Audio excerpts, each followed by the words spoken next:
Greetings everyone and welcome back to Sorcery, Part 3, The Seven Serpents. Wow, I'm generally quite excited about it because I didn't record Sorcery for like week or two maybe even, because I kind of did really long session and edit over time. So yeah, for me it's big break, but for you, not necessarily, because this probably will be up right after Sorcery Part 2 will be over on my channel. So yeah, let's jump right in, shall we? And we want to enter Cloud spell name. Now, if I reckon it was... Oh.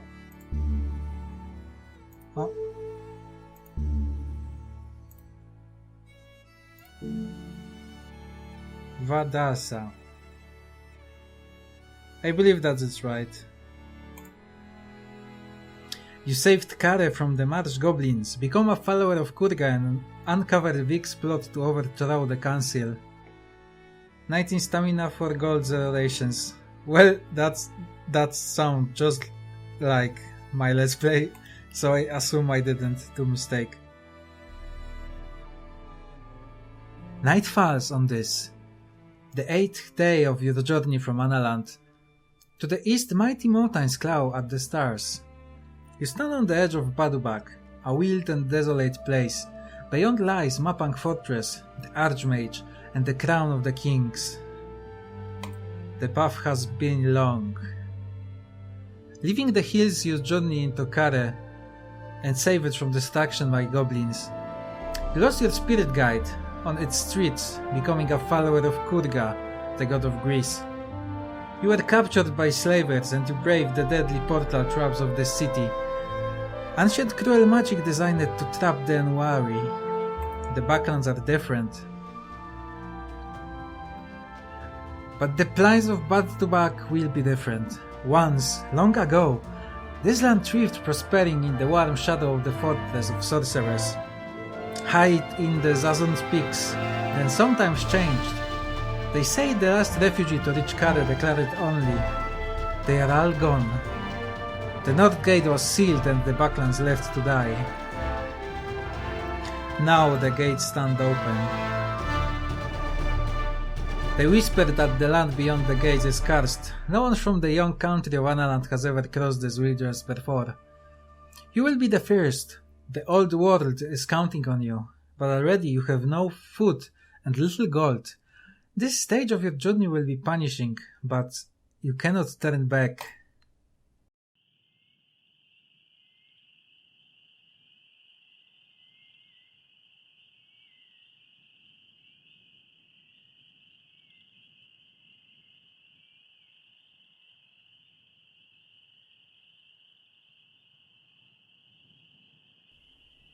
Seven serpents.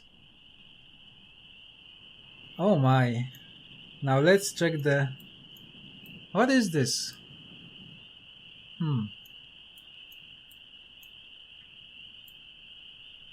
The map looks... I feel it's bigger than the other maps actually.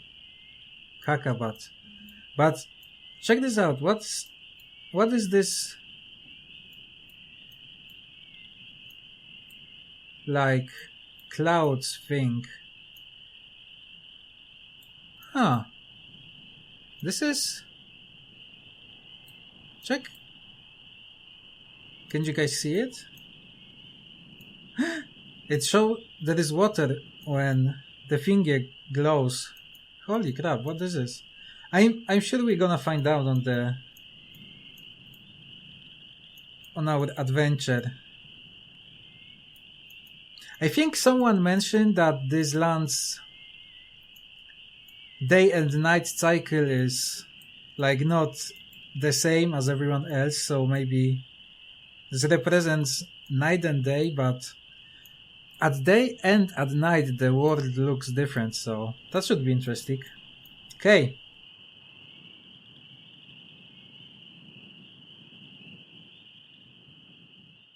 The stones of the old road disappear under a layer of dust and sand. At your back looms the great wall of the city port of Kare. Ahead there is nothing but an empty waste and the night. You cast a last glance at the city port. Even now, Vic is taking control. The baying of his wolves echoes across the plains. You turn your gaze from Kare to the stars, wondering what first secrets they may hold this far from the wall of Analand.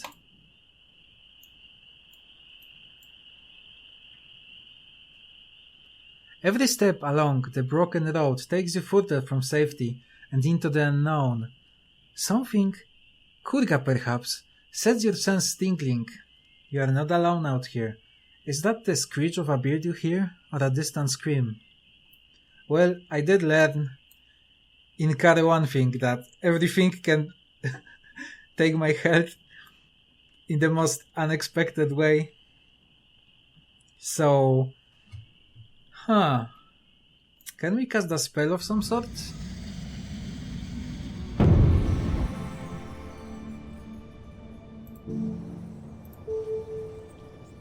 Hot. Should I just begin my journey of throwing fireball? Yeah, let's do this. You cast the spell, creating a fireball in your palm that floods the plains with light.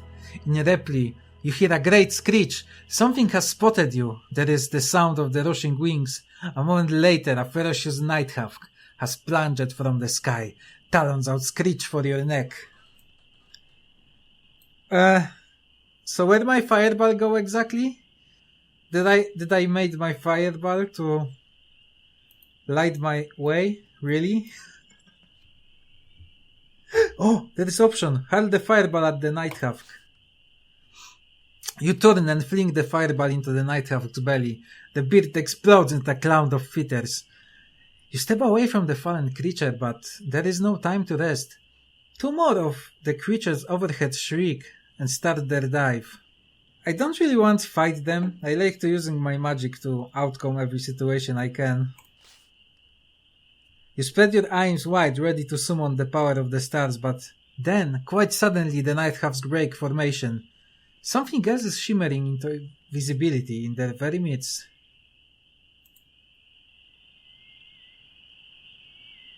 Let's go uphill.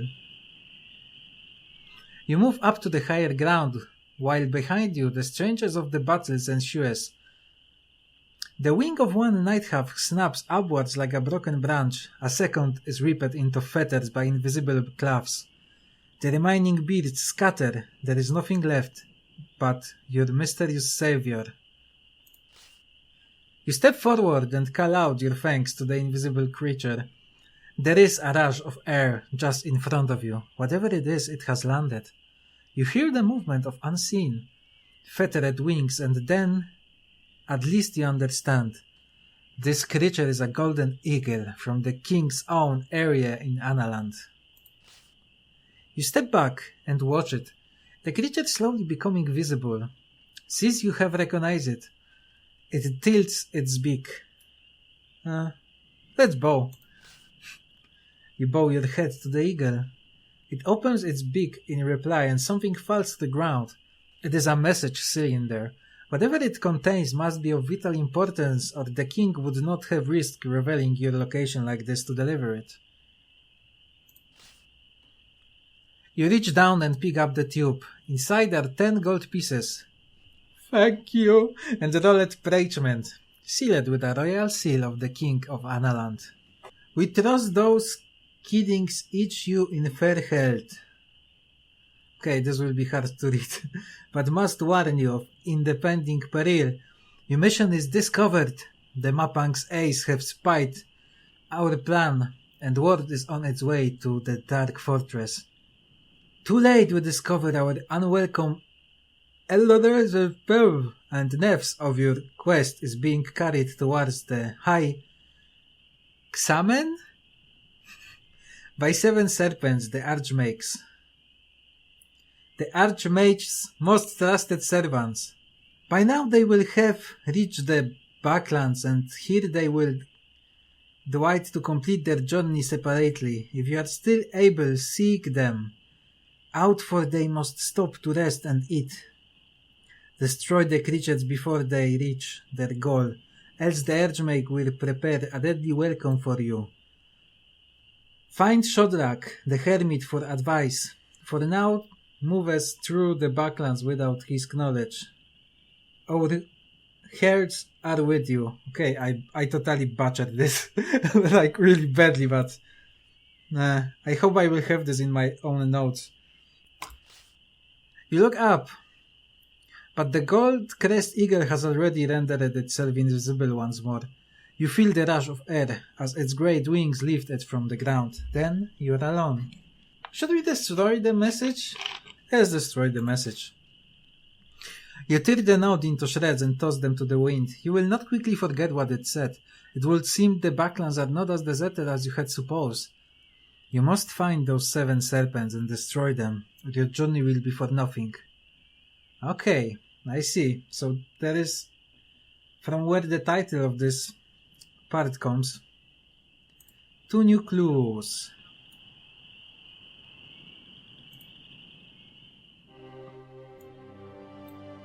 Oh, okay, this is my spell book. I wanted my clues. So we're gonna need to look for Shadrach the Hermit to help us, and 7 serpents threaten your journey, for they carry a message that will warn the Archmage of your coming. Okay, so we basically need to destroy 7 serpents on our way through the Baklands. So Archmage won't be warned. Back to the road. The stars soar into the sky overhead, taking the pole as your guide. You rejoin the old road and make your way north. Before you the Baklands stretch away to that dim horizon. How can you hope to locate 7 serpents in such wilderness? No doubt this Shadrach will help you. Though how does the King of Analand know who lives in the Baklands? Is there more to this wilderness than you know? Or is the king relying on the unreliable foreseen of his Farseers?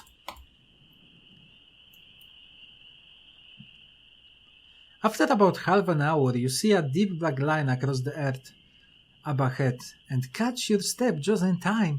You are one piece away from the edge of a sheer cliff. A few loose stones disappear over the edge and clatter away into the dark. Should we rest until daylight? I'm quite sure I did eat not long ago in the previous sorcery. Did I rest? I honestly don't remember. You piece along the line of the cliff in both directions, looking for a path down, but can make out nothing. Perhaps if you go closer you'll be able to feel your way, or perhaps you would do better to camp here and wait for daylight. You sense powerful stars in the skies above. You flick a stone over the edge of the cliff. It falls in total silence, and never seems to land. Is this cliff bottomless, or is there simply soft vegetation below? From across the plain you hear the distant sound of flapping wings. Flapping wings. More than I husks?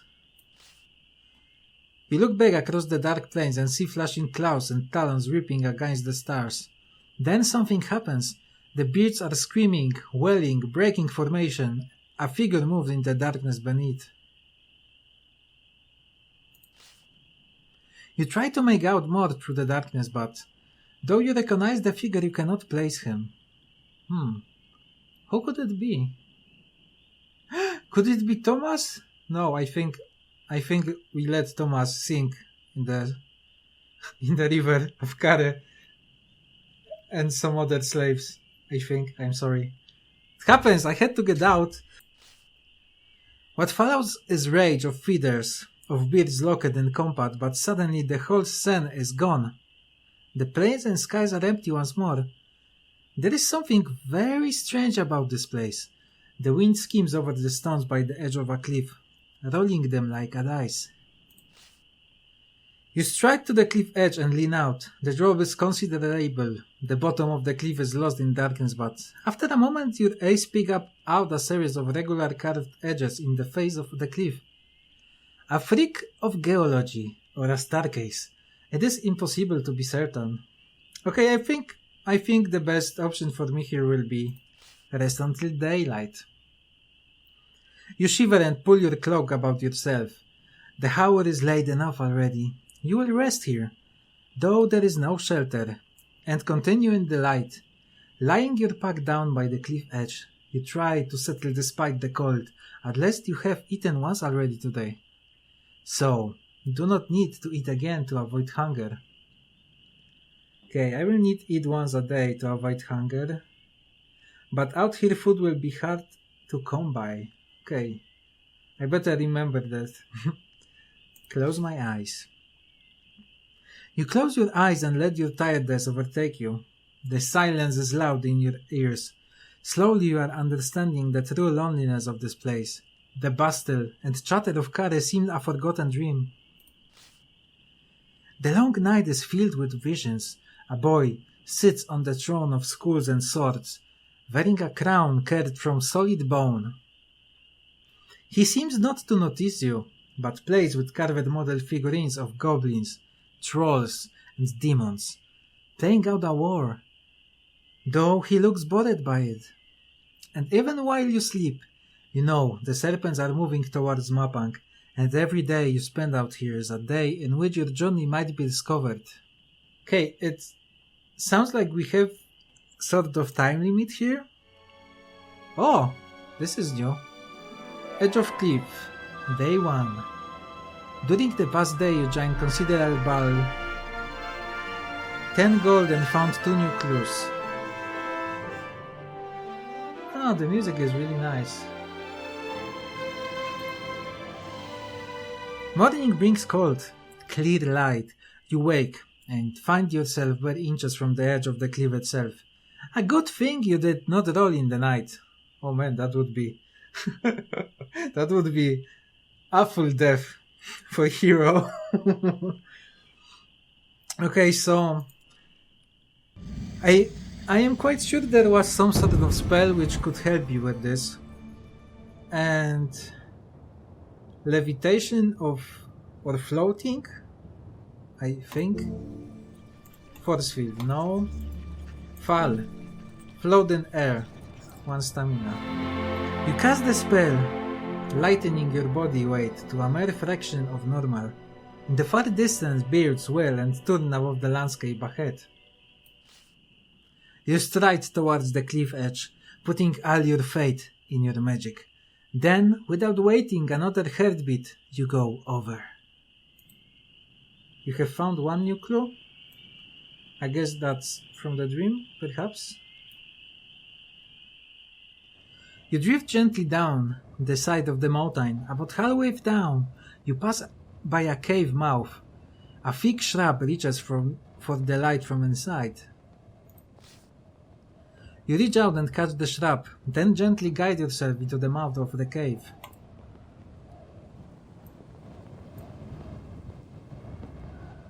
The cave is shallow, niche carved by wind, barely tall enough for you to stand and not deep enough for you to turn a circle with your arms stretched out.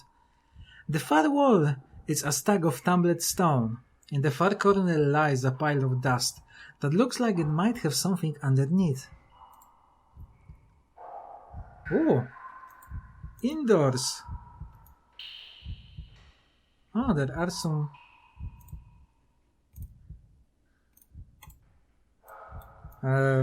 this was just telling me I can rewind when I screw up, which will happen. No doubt about it. I think we can explore this cave. You step into the main chamber of the cave. Your weight returns and you settle gradually back down to the ground. Now, is it dark here? Look at the dust pile. You blow away the pile of dust to find a small heap of 4-sided dice. Swindle stones! It seems whoever they belong to has not used them in many years. You pick them up, feeling their comfortable weight in your palm. I don't really want to play Swindle Stones because it kind of takes time and it's quite boring, I think. You roll the dice and they land with the familiar clatter of a bone and stone. 4 trees. Had you an opponent, you would bet ruthlessly on such a roll, but you are of course on your own. You drop the dice into your bag. They are unlikely to be valuable, but gambling can be a good way to loosen the tongues of any other locals you might meet. Things with 6 legs and things with more crawl from cracks in the rock and over your boots. Ooh, I hate spiders. Fuck that, we're going out of here. But if this is like small things and it doesn't really say they can kill me or... Let's see. Grow in size. I'm not sure how this helped me in the cave, unless I will be able to easily just step on these things. Summon darkness. I'm in cave already, so I don't think this will be useful for me. I won't need... Although I probably could levitate and then they won't be able to whack on me. Find safe passage. I'm not sure how this helped me, but... You cast the spell, and a familiar calm voice begins to speak to you. It informs you quite clearly that there is another chamber beyond the back of wall of this cave. But that the way to it's completely blocked by an ancient rock fall.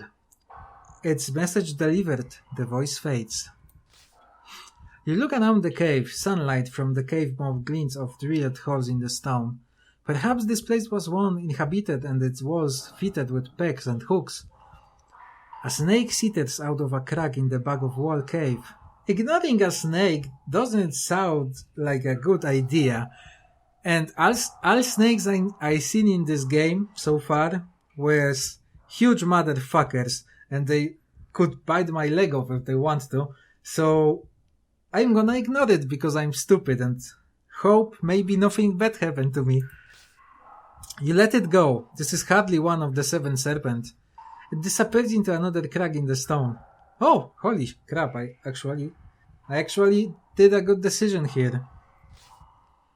The back wall of this cave is a tumble of fallen rocks, fallen during some internal shifting of the cliff, which must have happened thousands of years past. The fallen stones are huge, some the size of horses, some still larger, but just as your spell suggested, though the gaps you can make out something beyond. Now, how I can pass through this?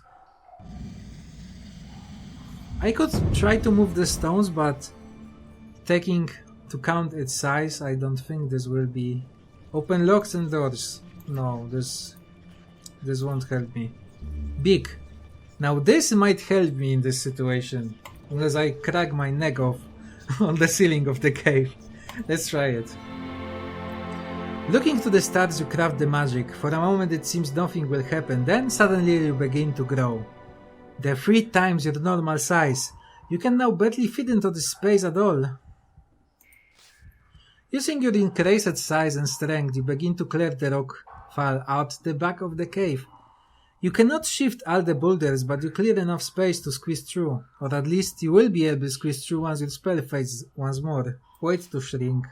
You shouldn't wait while the spell of giant teams fades once more. You venture further into the cave.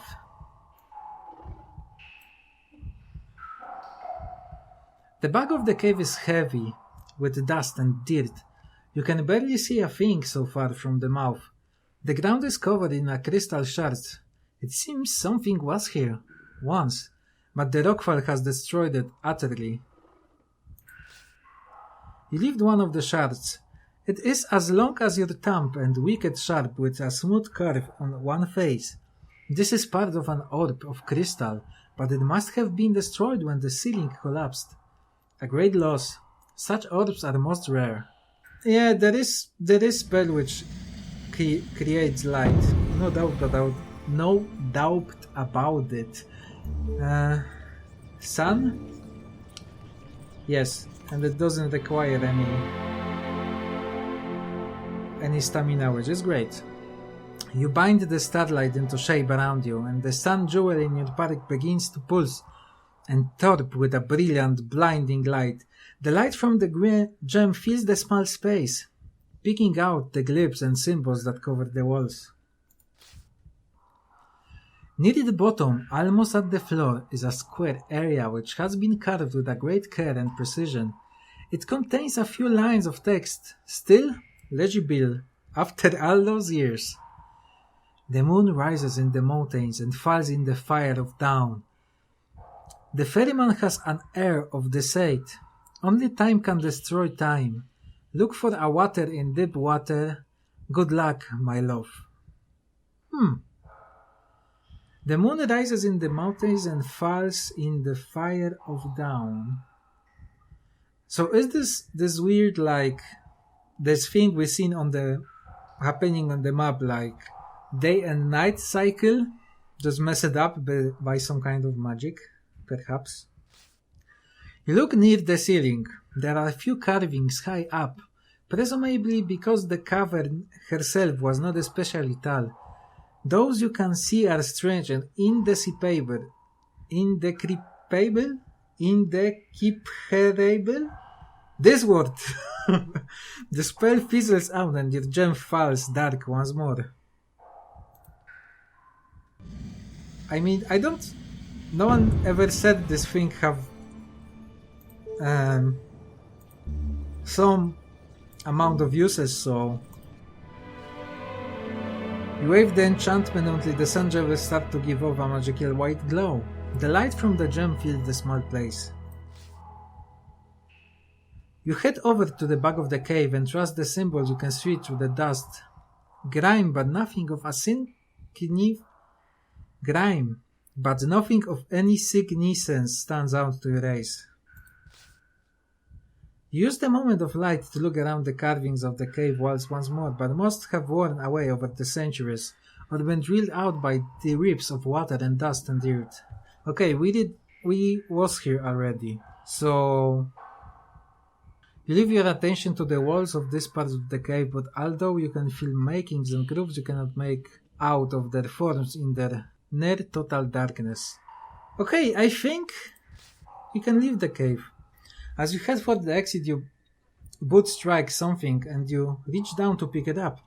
It is a ring, carved into the shape of serpent. Oh, interesting. Should we wear it? Should we leave it? You push the serpent ring onto your finger, and for a brief moment you have a memory of a woman's voice. "The stars will aid you. There is a spell," she calls. Suddenly, you find you have an understanding of a new spell. The spell has been added to your spellbook. You head back towards the cave mouth. You have found 4 new clues and another clue has been updated. Oh man!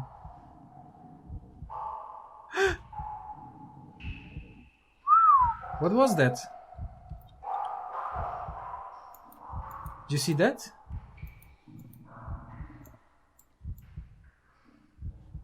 Hello? Am I nuts? I could swear I seen some... Oh, there it is. Check this out. So, I believe this is one of the 7 serpents. Okay.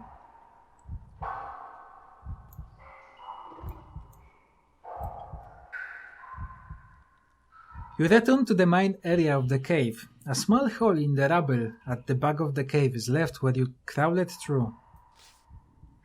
You turn to leave the cave once more, but there is no way down. I think I need to do false spell again. I'm kind of using lots of stamina already. You cast the spell, lightening your body. There are no stairs outside the cave mouth. There is no choice but to jump.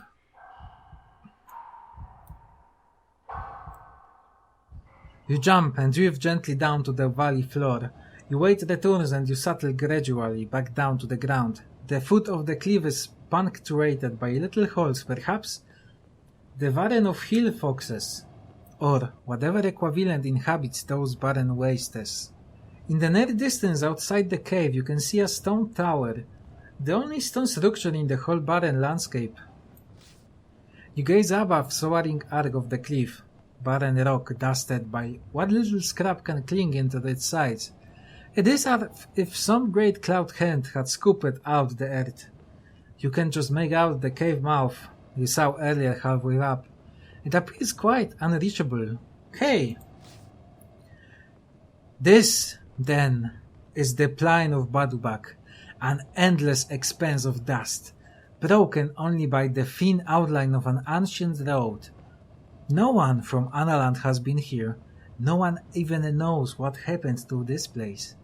Once it was the Archmage's country, his fields and paddocks, and now it's too barren to even be a place of death. Okay, wow, I record for 35 minutes. Well, that will be longer episodes. I hope you don't mind.